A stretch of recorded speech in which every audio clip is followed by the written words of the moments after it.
साथियों, मैं आज अपने चैनल पर अध्याय 1 जिसमें राम कथा का वर्णन किया गया है उसका दूसरा अंक लेकर उपस्थित हुआ हूँ। इसमें इन अंकों में मैं पूरी राम कथा नहीं बता रहा हूँ। इसमें केवल जहाँ भ्रम है, जिस घटना पे जहाँ लोगों को मालूम नहीं है, वो उनको सबको क्लियर कर रहा हूँ। पिछले अंक में मैंने आपको राम के वंशावली और उनका माता के बारे में और श्रृंगी ऋषि कहाँ के थे जिन्होंने पुत्र कामेष्टि यज्ञ किया था, इन सब के बारे में बताया था। अब आज मैं आपको उसके आगे की बात बताऊंगा। अब मैं सबसे पहले श्री राम के जन्म काल का वर्णन करना चाहूँगा, क्योंकि इस पे बड़ा मतभेद है। हिंदू कहते हैं लाखों साल पहले राम का जन्म हुआ था, और हमारे अंग्रेज महाप्रभु हमको सिखा के गए हैं कि ईस्वी पूर्व 3000 साल पहले तो आर्य है। यही यहाँ है, हिस्ट्री की किताबों में पढ़ाया जाता है, हिस्ट्री की क्लासेस में पढ़ाया जाता है। लेकिन जब हम इसको चेक करेंगे तो कई प्रकार से चेक किया जा सकता है। एक मैं आपको बता दूं कि एक मिस्टर पुष्कर भट्टागर हुए, IRS भारत सरकार के बड़े अधिकारी, उनको भी इस विषय पे बड़ा इंटरेस्ट था। उन्होंने एक नासा प्लेनेटोरियम सॉफ्टवेयर खरीदा। इस प्लेनेटोरियम सॉफ्टवेयर का उपयोग नासा वाले किसी दूसरे ग्रह पे रॉकेट छोड़ने के लिए करते हैं। जैसे मंगल ग्रह पे छोड़ना है तो रॉकेट की स्पीड आपको पता है, और यहाँ पृथ्वी से मंगल का डिस्टेंस आपको पता है, लेकिन आपको ये नहीं पता चलता कि जब उस समय पर रॉकेट पहुँचेगा वहाँ तो मंगल ग्रह की स्थिति क्या रहेगी, क्योंकि सभी ग्रह, प्लैनेट्स और सब जितने स्टार्स हैं अपनी पोजीशन तो बदलते रहते हैं। तो वो स्थिति निकालने के लिए सॉफ्टवेयर का उपयोग किया। तो श्री पुष्कर भटनागर ने सॉफ्टवेयर मंगाया और वाल्मीकि रामायण में राम जन्म के समय सभी ग्रहों की, नक्षत्रों की स्थिति का वर्णन दिया हुआ है। उन्होंने इसमें नक्षत्रों की स्थिति डाल दी तो वो तिथि आ गई जिस तिथि पे ये नक्षत्र इस पोजीशन में थे, और वो तिथि आई राम जन्म की तिथि 10 जनवरी 5114 BCE, 10 जनवरी 5114 ईस्वी पूर्व। बाकी तो उनकी डेट आपको पता ही है, चैत्र शुक्ल नवमी, दोपहर को 12 बजे, सब मैच उससे हुआ। इसको फिर भी अपन क्रॉस चेक कर सकते हैं, दूसरे तरीके से किया जा सकता है कि श्री कृष्ण का जन्म काल ईस्वी पूर्व लगभग 3000 तय हो चुका है। ये भी शिलालेख के आधार पर तय हुआ था, वो अपन बाद में श्री कृष्ण पे चर्चा करते समय बताएंगे। इतना जान लीजिए कि जो प्रोफेसर सुभाष काक, एक लुसियाना यूनिवर्सिटी में प्रोफेसर, उन्होंने राम की वंशावली पर शोध किया और उन्होंने बताया था कि Ram was 65th king of Ikshvaku वंश, और 94th किंग जो थे बृहदबल, वो महाभारत युद्ध में दुर्योधन की ओर से लड़ते हुए अभिमन्यु के द्वारा मारे गए। तो अब आप 65 और 90 में लगभग 30 पीढ़ी का अंतर है। 30 पीढ़ी को आप 1,500 साल तो मान ही लीजिए। तो ईस्वी पूर्व 3000 से और पहले 1,500 साल, मतलब वो मैंने आपको कहा ईस्वी पूर्व 4000 से 5000 साल पहले। तो ये डेट लगभग वही आती है, पर इस बहस में हम डेट पे नहीं जाएंगे। मतलब आप ये समझ लीजिए कि ईस्वी पूर्व 4 से 5000 साल पहले राम का जन्म हुआ था। और यहाँ याद रखिएगा कि ये राम 65th किंग थे, 65वें राजा, और 7वें मनु के वंश के थे, और उसके पहले 6 मनु हो चुके थे। 6 मनु के पहले पृथु मतलब आप सोच लीजिए कि बलूचिस्तान में सिंधु नदी के किनारे कब कब पहुँचे थे। अभी हम उस पर बात चर्चा नहीं करेंगे। तो ये हो गया राम का काल, जो हम कई तरीके से डिसाइड कर सकते हैं। अब राम बड़े होने लगे, सभी भाई बड़े होने लगे। इस बीच में बड़ी पॉलिटिक्स चली, मैं उसकी चर्चा नहीं करना चाहता, क्योंकि आपको मालूम है ये सब राजनीति है। अगर आप इसको धर्म के चश्मे से बाहर देखेंगे तो आपको इतनी गजब, मैं तो मुग्ध हो जाता हूँ राम कथा को पढ़कर सुनकर, इतनी गजब की पॉलिटिक्स है। अब इसी में आप देखिए ना कि एक्चुअली जो वनवास हुआ और सबके हुआ राजगद्दी के लिए हुआ। अब लेकिन इसमें एक चीज़ जो आप चूक जाते हैं, सभी चूक जाते हैं, उसमें ये चीज़ है कि देखिए सुमित्रा के 2 बेटे थे, दोनों छोटे थे, राम से और भरत से। उनके राजा बनने का कोई चांस नहीं था। तो सुमित्रा ने दोनों बालकों को अपने एक एक भाई, बड़े भाई के साथ लगा दिया। एक वन में साथ में जा रहा है, तो एक वो नाना के घर भरत के साथ जा रहा है। पर इसमें ज़्यादा चर्चा करना कोई अर्थ नहीं है। हम तो अब ये राम की आगे बात करेंगे कि राम जब लगभग 16 वर्ष के होने जा रहे थे, तो एक दिन विश्वामित्र ऋषि पहुँचे राजा दशरथ के दरबार में, और उन्होंने राजा दशरथ को रिक्वेस्ट, अनुरोध किया कि राम को मेरे साथ भेज दो, क्योंकि मैं जहाँ, मेरा जो आश्रम है वहाँ मुझे यज्ञ नहीं करने दे रहे हैं कुछ राक्षस, ताड़का वगैरह, उनको मारना है।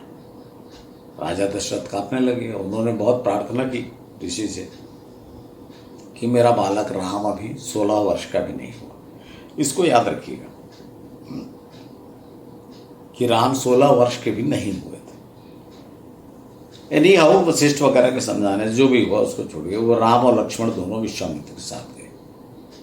जाते समय सब आवाज़ लगाते हैं, कहाँ क्या है, बताते जाते हैं। वहाँ पहुंचकर वाल्मीकि रामायण में वर्णन है कि उन्होंने कुछ जड़ी बूटियाँ, बला, अति बला वगैरह खिलाई। अब बड़ा सरप्राइजिंग है कि ये बला, अति बला जड़ी बूटियाँ ही जो हम आप च्यवनप्राश खाते हैं उसमें डालने का क्लेम करते हैं। ये मतलब ऐसी जड़ी बूटियाँ थी, शक्तिशाली, स्वस्थ, निरोग रखने वाली। क्योंकि जंगल में जा रहे थे, राजकुमार थे, जंगलों में जा रहे थे, इसलिए उनका स्वस्थ रहना जरूरी था। विश्वामित्र जी ने उनको खिलाया। खैर वहाँ जब पहुँचे, और ये स्थान जब उन्होंने, सिद्धाश्रम जो था वाल्मीकि जी का, वहाँ यज्ञ किया, ताड़का और मारीच, सुबाहु सब आए, तो राम लक्ष्मण ने सबको मार दिया। उसमें से मारीच तो डर के मारे भाग गया। वो लिखा हुआ कि ऐसा तीर मारा कि समुद्र तट पे जा गिरा। वास्तव में मारीच भाग गया और वो समुद्र तट पे रहने लगा जाके। बाद में रावण उससे मिलता था, वो घटना आपको बाद में बताऊंगा। जो भी है, उन्होंने उसको मार दिया। ये स्थान बक्सर जिले में है, और जब वहाँ पर गंगा का किनारा भी है, वहाँ पे एक राम रेखा घाट है। मतलब राम ने मारने के बाद जो गंगा में आके स्नान किया था, तो उनके पैर के जो निशान बने थे, उसके कारण उस घाट का नाम राम रेखा घाट है। खैर वहाँ से जब विश्वामित्र ने कहा कि राम तुम्हारा काम समाप्त हो गया, मेरा यज्ञ पूर्ण हो गया, अब तुम अयोध्या जा सकते हो, और नहीं तो मेरे साथ राजा जनक के यहाँ जनकपुर चलो, उनका निमंत्रण आया, वहाँ एक बड़ा भारी यज्ञ होने वाला है। पूरी भारत भूमि से वहाँ सब ऋषि मुनि इकट्ठा होने वाले हैं, तो मैं भी वहीं जा रहा हूँ। तो राम लक्ष्मण तैयार हो गए कि मुनि के साथ। और मुनि ने यह भी कहा कि उनके पास एक अद्भुत धनुष है जो भगवान शिव का दिया हुआ है, उनके वंश में चला आ रहा है, तो वो भी दर्शन कर लेना आप। तो राम लक्ष्मण साथ में निकल गए गुरु के। वहाँ से लगभग कुछ दूर 10-15 किलोमीटर होगा मेरे ख्याल से, एक छोटा सा गांव पड़ता है। आज की डेट में उस गांव का नाम हिरौली गांव। जब राम वहाँ पहुँचे तो उन्होंने पूछा विश्वामित्र जी से कि ये स्थान तो बड़ा सुंदर दिखाई देता है, और यहाँ कोई लगता है आश्रम था और बड़ा टूटा फूटा सा पड़ा हुआ है, तो गुरुदेव इसके बारे में कुछ बताइए। क्या स्थान है? तो विश्वामित्र जी ने बताया कि ये स्थान महर्षि गौतम का आश्रम था। महर्षि गौतम की पत्नी अहिल्या और इंद्र के साथ कुछ समस्या हुई और गौतम ने इंद्र को भी श्राप दिया और अपनी पत्नी का त्याग कर दिया। तो वो अहिल्या जो है यहाँ पे रहती है आश्रम में, समाज से बहिष्कृत, एकांत में और पाषाण की तरह बिना सुख दुख के वो यहाँ पे रहती है एकांत। अब आप सोचिए कि आप लोग क्या जानते हैं, देश में रामचरितमानस का प्रचार है। तुलसीदास जी ने क्या लिखा है? तुलसीदास जी ने तो लिखा है कि भाई अहिल्या पत्थर बन गई पति के श्राप से, और भगवान राम ने जब विश्वामित्र जी ने कहा तो भगवान राम ने उसको पैर से छू दिया तो फिर से नारी बन गई। और यही बात प्रचलित है कि अहिल्या पत्थर बन गई। ये बात आगे तुलसीदास जी ने फिर लिखी है जब वो राम वनवास के लिए गए और विंध्य जाने लगे, विंध्य प्रदेश चित्रकूट के पार, तो उन्होंने लिखा है विंध्य के वासी उदासी तपोव्रत धारी महाबिनु नारी दिखा। मतलब विंध्य के जो वासी थे ऋषि मुनि, वो नारी के बिना बड़े दुखी थे। वो यह शिला सब चंद्रमुखी, क्यों कि अब रामचंद्र जी पधार रहे हैं तो यहाँ तो शिलाएं बहुत हैं, सबके सब चंद्रमुखी नारियाँ हो जाएंगी। मजाक किया तुलसीदास जी ने। लेकिन आप ये देखिए कि इन सब बातों से ये इस बात को सब लोगों ने मान लिया कि गौतम ऋषि के श्राप से अहिल्या पाषाण बन गई और राम के पैर से छूने के बाद वो बन गई नारी। अब वाल्मीकि रामायण का वर्णन सुनिए। विश्वामित्र जी कहते हैं कि राम वो दुखी नारी है, अगर तुम उसके हाथ का भोजन ग्रहण कर लो तो उसका बहिष्कार समाप्त हो जाएगा, क्योंकि तुम उच्च कुल के राजकुमार हो। राम बोलते हैं चलिए। राम लक्ष्मण अंदर जाते हैं और राम अहिल्या के पैर छूते हैं, माता कहकर बुलाते हैं। अब बताइए कितना डिफरेंस है वाल्मीकि रामायण के वर्णन और रामचरितमानस के वर्णन। फिर अहिल्या उनको जो भी फल फूल कंदमूल था वो प्रस्तुत करती है, वो प्रेम से खाते हैं। वाल्मीकि रामायण में लिखा है इसके बाद अहिल्या का बहिष्कार समाप्त हो गया और वे अपने पति के पास चले।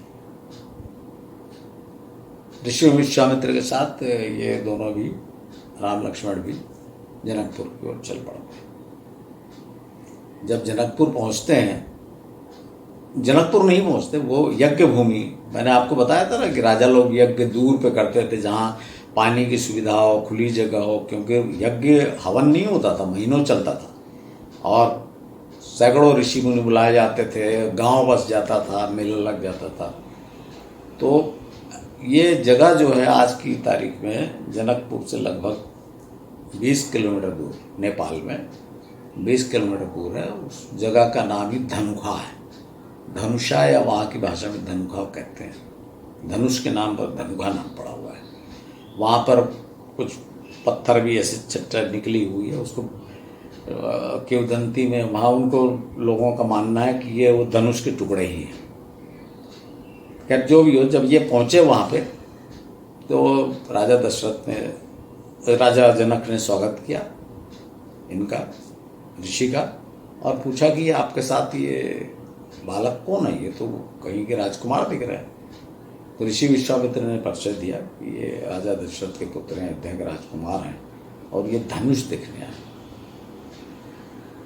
तो राजा जनक ये सुनकर बड़े दुखी हुए, क्योंकि उन्होंने प्रतिज्ञा की थी कि जो इस धनुष को उठाकर उस पर प्रत्यंचा जो चढ़ा देगा उसके साथ ही मैं अपनी पुत्री का विवाह करूंगा। अब उन्होंने स्वयंवर भी रचा था पहले, जिसमें बड़े बड़े राजा महाराजा राजकुमार आए, लेकिन कोई इसमें सफल नहीं हो सका। समय निकलता जा रहा था। राजा जनक ये सोचने लगे कि अब मेरी पुत्री अविवाहिता रह जाएगी, क्योंकि कोई इस काम को नहीं कर पा रहा। अब ये बात जो है लक्ष्मण को बहुत बुरी लगी। तुलसी रामायण में तो इसका बड़ा विचित्र, रामचरितमानस में बड़ा विचित्र वर्णन है तरह तरह का, जिसको मैं आपको अगले एपिसोड में बताऊंगा कि आगे क्या हुआ। और आज के लिए इतना ही, धन्यवाद।